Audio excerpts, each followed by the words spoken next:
How many chapters are contained in the KJV book of Zechariah?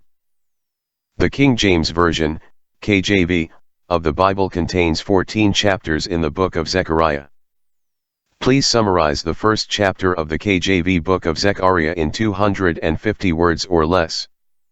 In Zechariah chapter 1, the prophet receives a series of visions during the second year of King Darius's reign. The first vision depicts a rider on a red horse among myrtle trees, followed by other colored horses, symbolizing God's reconnaissance of the earth and assurance of peace. The Lord reassures Jerusalem of his love and promises her comfort. He expresses anger towards the nations that have oppressed Israel. In the second vision, Zechariah sees 4 horns representing nations that scattered Judah, and 4 craftsmen appear to terrify and cast them down, symbolizing the destruction of Israel's oppressors. The third vision involves a man with a measuring line, signifying Jerusalem's future growth and prosperity under God's protection. An angel assures Zechariah of Jerusalem's expansion beyond its walls. The chapter concludes with a call for repentance, urging the people to return to God and his ways. This chapter emphasizes God's sovereignty over nations, his love for Jerusalem, his promise of restoration, and the importance of repentance and obedience. Please summarize chapter 2 of the KJV book of Zechariah in 250 words or less. In Zechariah chapter 2, the prophet sees a vision of a man with a measuring line, intending to measure Jerusalem. However, another angel intervenes, declaring that Jerusalem will be inhabited as an unwalled city due to the multitude of people and animals within it, with the Lord himself being its protective wall of fire. The Lord calls for Jerusalem to rejoice and return to him, promising to dwell among them. He also proclaims judgment on the nations that have harmed his people, stating that he will shake his hand over them, and they will become plunder for those they had once oppressed. The chapter concludes with a call for Zion to arise and depart from the land of the north, indicating the return of the exiles from Babylon. This chapter emphasizes the future prosperity and security of Jerusalem under God's protection, his presence among his people, his judgment on their enemies, and the call for the exiles to return to their homeland. Please summarize chapter 3 of the KJV book of Zechariah in 250 words or less. In Zechariah chapter 3, the prophet sees a vision of Joshua the high priest standing before the angel of the Lord, with Satan standing at his right hand to accuse him. However, the Lord rebukes Satan and chooses to rebuke him. Joshua is clothed in filthy garments, symbolizing his sinfulness and the sins of the people. Then, the Lord commands that Joshua's filthy garments be removed and replaced with rich robes, signifying the forgiveness and righteousness granted to him. A clean turban is placed on Joshua's head, representing his restoration to a position of honor and authority. The Lord emphasizes that he has removed Joshua's iniquity and promises that if Joshua walks in his ways and keeps his commandments, he will have access to God's courts and be given authority over God's house. This chapter illustrates the themes of forgiveness, restoration, and the removal of guilt and shame through the cleansing power of God. It also emphasizes the importance of obedience and faithfulness in maintaining a righteous standing before the Lord. Please summarize chapter 4 of the KJV book of Zechariah in 250 words or less. In Zechariah chapter 4, the prophet sees a vision of a golden lampstand with 7 lamps and 2 olive trees, one on each side of the lampstand. An angel explains that the olive trees represent Zerubbabel, the governor of Judah, and Joshua, the high priest, who are empowered by God's Spirit to carry out their respective roles in rebuilding the temple. The lampstand symbolizes the restoration of the temple and the spiritual illumination brought by God's presence. Zechariah is told that the completion of the temple will not be achieved through human strength but by the Spirit of the Lord, symbolized by the pouring of golden oil into the lampstand from the olive trees. Zechariah questions the meaning of 2 olive branches that continually supply oil to the lampstand, and he is told that they represent the eyes of the Lord, watching over the whole earth. The chapter concludes with a declaration to Zerubbabel that the mountain before him, representing obstacles to the temple's reconstruction, will become a plain, symbolizing the successful completion of the project through God's power. This chapter emphasizes the importance of relying on God's Spirit for strength and guidance in accomplishing His work, as well as the assurance of His watchful care over His people. Please summarize chapter 5 of the KJV book of Zechariah in 250 words or less. In Zechariah chapter 5, the prophet sees two additional visions. The first vision involves a flying scroll, measuring 20 cubits in length and 10 cubits in width, representing a curse that goes out over the land, specifically targeting thieves and those who swear falsely by God's name. The scroll symbolizes God's judgment upon those who violate His commandments, particularly in matters of honesty and integrity. The second vision involves a woman sitting in a basket, representing wickedness. An angel pushes her down into the basket and covers her with a lead weight, sealing it shut. Then, two other women with wings like storks lift the basket and carry it away to the land of Shinar, where a place is prepared for it. This vision symbolizes the removal of wickedness from the land, as the woman in the basket is taken away to a distant place where it will be dealt with appropriately. The chapter emphasizes the themes of divine judgment against sin and wickedness, as well as the assurance that God will ultimately remove evil from His presence and establish justice. Please summarize chapter 6 of the KJV book of Zechariah in 250 words or less. In Zechariah chapter 6, the prophet sees a vision of 4 chariots emerging from between 2 mountains of bronze. These chariots are pulled by various colored horses, symbolizing the spirits of the heavens. The first chariot, drawn by red horses, symbolizes the Lord's wrath against the north country, Babylon, and the return of His Spirit to rest there. The second chariot, drawn by black horses, represents the Lord's judgment on the land of the north, Babylon, and the establishment of His righteousness. The third chariot, drawn by white horses, symbolizes the Lord's Spirit going forth into the earth. The fourth chariot, drawn by dappled horses, goes forth towards the south country, Egypt, and represents the Lord's judgment on the enemies of His people. Then, the Lord commands Zechariah to take silver and gold to make crowns, placing them on the head of Joshua the high priest, symbolizing his role as a priestly king. The Lord declares that a man called the Branch will arise to build the temple of the Lord and rule in glory. This chapter emphasizes the themes of divine judgment against the enemies of God's people, the restoration of priestly and kingly roles, and the promise of the coming Messiah, the Branch, who will establish righteousness and peace. Please summarize chapter 7 of the KJV book of Zechariah in 250 words or less. In Zechariah chapter 7, a delegation from Bethel arrives in Jerusalem to inquire of the priests and prophets regarding fasting practices. They ask whether they should continue to observe a fast they had been observing for many years in remembrance of the destruction of the temple. In response, the Lord speaks to Zechariah, asking why the people fasted in the first place and reminding them that their fasting was not truly for Him but for themselves. The Lord questions their motives and actions, emphasizing that what He desires is not merely religious rituals, but rather justice, mercy, and compassion toward one another. He urges them to practice true justice, show kindness and mercy to one another, and not oppress the widow, the orphan, the foreigner, or the poor.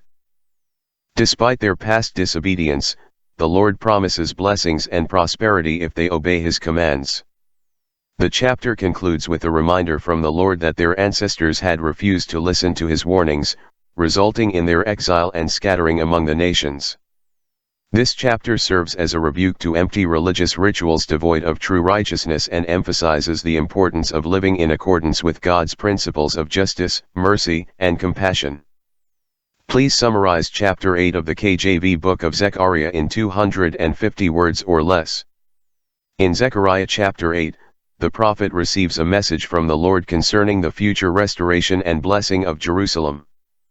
The Lord declares His zeal for Zion and His commitment to return to dwell in Jerusalem, promising that it will once again be called the city of truth and the mountain of the Lord of hosts. The Lord assures the people that old men and women will dwell safely in the streets of Jerusalem, with children playing in the streets. He promises to restore prosperity to the land, blessing the people with abundant harvests and economic prosperity. The Lord encourages the people to persevere in rebuilding the temple and living righteous lives, assuring them that He will be with them to accomplish His purposes. The chapter emphasizes the contrast between the current desolation of Jerusalem and the future glory and prosperity that the Lord promises to bring. It concludes with a declaration from the Lord that He will gather the scattered people of Israel from all nations and bring them back to dwell in their land. This chapter serves as a message of hope and encouragement to the people, reaffirming God's faithfulness to His promises and His commitment to bless and restore His people. Please summarize chapter 9 of the KJV book of Zechariah in 250 words or less. In Zechariah chapter 9, the prophet delivers a message from the Lord concerning judgment against the surrounding nations and the future salvation of Israel. The Lord first addresses the cities of Hadrach and Damascus, proclaiming judgment against them. He then turns his attention to Tyre and Sidon, foretelling their destruction despite their fortified defenses. Next, the Lord declares judgment upon Philistia, promising to remove their pride and false gods. The chapter then shifts to a message of salvation and restoration for Israel. The Lord promises to defend His people against their enemies, restoring them to their land and making them victorious over their oppressors. The coming King of Zion is described as humble and riding on a donkey, bringing peace to the nations and ruling from sea to sea. The Lord declares that He will set His people free from captivity and restore them to their land, blessing them with prosperity and protection. The chapter concludes with a proclamation of the Lord's covenant with His people, assuring them of His faithfulness and protection. Overall, this chapter contains both messages of judgment against Israel's enemies and promises of salvation and restoration for God's chosen people, highlighting His sovereignty and faithfulness throughout history. Please summarize chapter 10 of the KJV book of Zechariah in 250 words or less. In Zechariah chapter 10, the prophet delivers a message from the Lord regarding the restoration and blessing of Judah and Israel. The Lord encourages His people to seek Him in prayer and trust in Him for their provision and protection. He promises to send rain in abundance, ensuring fertile land and abundant crops. The Lord assures His people that He will strengthen them in battle, making them victorious over their enemies. He will gather His people from exile and scatter them no more, bringing them back to their land. The chapter emphasizes the role of God's divine intervention in restoring His people and providing for their needs. It contrasts the false prophets and idols that have led the people astray with the true shepherd who cares for his flock. The Lord promises to strengthen the house of Judah and save the house of Joseph, uniting them as one people under His rule. He will deliver them from oppression and make them flourish once again. The chapter concludes with a declaration of God's sovereign power and His commitment to bless His people, leading them back to Himself in repentance and obedience. Overall, this chapter highlights God's faithfulness to His promises and His ability to bring about restoration and blessing for His chosen people. Please summarize chapter 11 of the KJV book of Zechariah in 250 words or less. In Zechariah chapter 11, the prophet receives a message from the Lord to act as a shepherd over the flock doomed to slaughter, symbolizing the role of a shepherd who leads and cares for the people of Israel. However, Zechariah is instructed to take two staffs, one named Favor, representing God's covenant relationship with His people, and the other named Union, symbolizing the unity between Judah and Israel. Zechariah then breaks the staff named Favor, signifying the breaking of the covenant relationship due to the people's rejection of God's leadership and guidance. Consequently, Zechariah resigns from his role as shepherd, leading to a period of chaos and oppression for the flock. In response, the people of Israel acknowledge their sin and express remorse, recognizing that they have acted unjustly toward their true shepherd, the Lord. The Lord then commands Zechariah to take the implements of a foolish shepherd, symbolizing the oppressive leadership that the people will face as a consequence of rejecting God's guidance. Ultimately, Zechariah throws the pieces of silver, the payment for his service as a shepherd, into the house of the Lord, symbolizing the rejection of payment for his failed leadership and the end of his role as shepherd over the flock. This chapter underscores the consequences of rejecting God's guidance and leadership, leading to turmoil and oppression, but also highlights the opportunity for repentance and reconciliation with the true shepherd, the Lord. Please summarize chapter 12 of the KJV book of Zechariah in 250 words or less. In Zechariah chapter 12, the prophet receives a message from the Lord concerning the future events surrounding Jerusalem.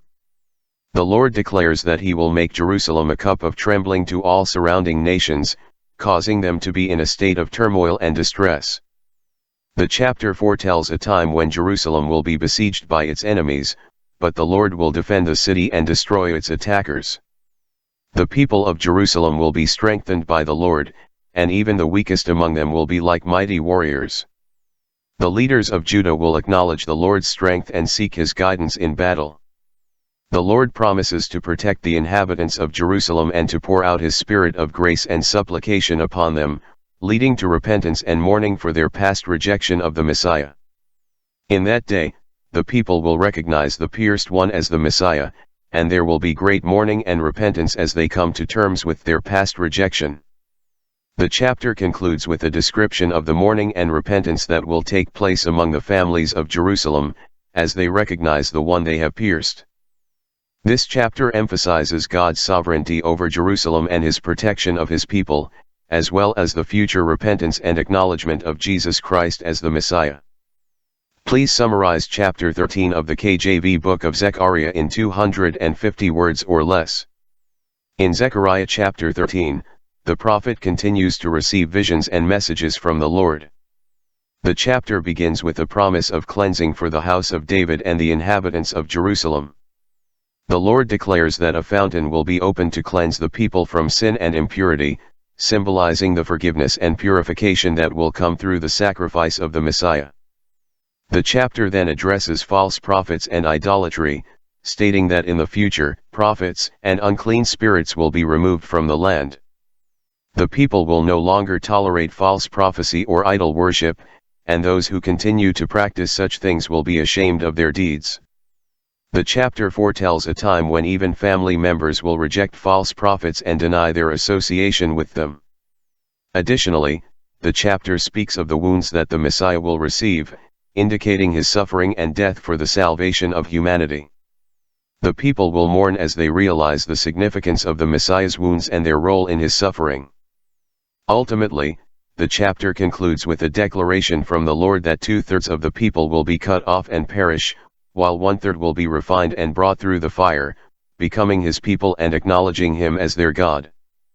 This chapter emphasizes the themes of cleansing from sin, the removal of false prophets, the suffering and sacrifice of the Messiah, and the eventual purification and redemption of God's people. Please summarize chapter 14 of the KJV book of Zechariah in 250 words or less. In Zechariah chapter 14, the prophet describes a future day when the Lord will come to Jerusalem to defend his people against their enemies. The city will be besieged, and half of its inhabitants will be taken into captivity. But then the Lord will go forth to fight against those nations, and his feet will stand upon the Mount of Olives, causing a great earthquake that splits the mountain in two, creating a valley for the people to flee to safety. This dramatic event will mark the Lord's victory over his enemies and the establishment of his kingdom on earth. On that day, there will be continuous day and no night, symbolizing the eternal light and presence of the Lord in Jerusalem. Living waters will flow out from Jerusalem, bringing life and abundance to the land.